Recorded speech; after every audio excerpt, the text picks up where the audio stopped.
Easy peasy வத்த குழம்பு recipe பார்க்கலாம். ஆயிலை ஊற்றிட்டு கடுகு வெந்தயத்தை போட்டு பொரிக்க விடுங்க. உங்களுக்கு எந்த ஆயில் வேணால் கம்ஃபர்டபுள். நான் இன்றைக்கி நல்லெண்ணெய் எடுத்துக்கிட்டேன். வரமிளகா, பூண்டு, கருவேப்பிலை போட்டுட்டு நல்லா பொரியணும். நல்லா பொரிஞ்சு நல்லா அதை ஃப்ரை பண்ணி வந்தோடனே கொஞ்சமாக வெங்காயம், நீங்கள் சின்ன வெங்காயமும் போட்டுக்கலாம். பட் சின்ன வெங்காயம் தான் டேஸ்ட் என்கிட்ட இல்லை. ஸோ வெங்காயம், ஆனியன் போட்டுட்டு டொமேட்டோ போட்டுட்டு நல்லா மசிஞ்சு வரணும். அது நல்லா மேஷ் ஆகி வரணும். அப்புறம் நம்ம மசாலாஸ்லாம் போடலாம். இன்றைக்கி நான் மஞ்சத்தூள், அப்புறம் வத்தப்பொடி, குழம்பு மிளகாத்தூள் 2 ஸ்பூன் போட்டிருக்கேன்.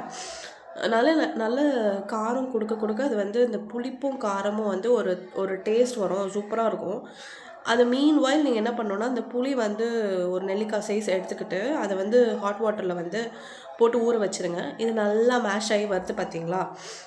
எல்லா மசாலா ஸ்மெல்லாம் போன பிறகு மெயின் இன்க்ரீடியன்ட் நான் இன்றைக்கி என்ன போகிறேன்னா மஞ்சள் பூசணிக்காய், பரங்கிக்காய் அது போட்டுட்டு என் பையனுக்கு ரொம்பவே பிடிக்கும். ஸோ மஞ்சள் பூசணிக்காய் நல்லா தோலை சீவி நல்லா அலம்பி போட்டுட்டு நல்லா மூடி வச்சுருங்க தண்ணியை ஊற்றி.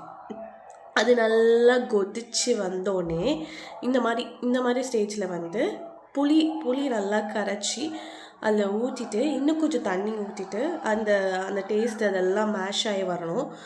வந்த பிறகு நீங்கள் ஓப்பன் பண்ணி மூடி வச்சுருங்க. ஓப்பன் பண்ணி பார்க்கும்போது கொஞ்சம் நல்லெண்ணெய் ஊற்றி நீங்கள் பார்த்தீங்கன்னா அப்படியே எண்ணெய் மிதந்து வரும். வெறும் ரைஸ் மட்டுமே போதும். செம்ம டேஸ்ட்டாக இருக்கும்.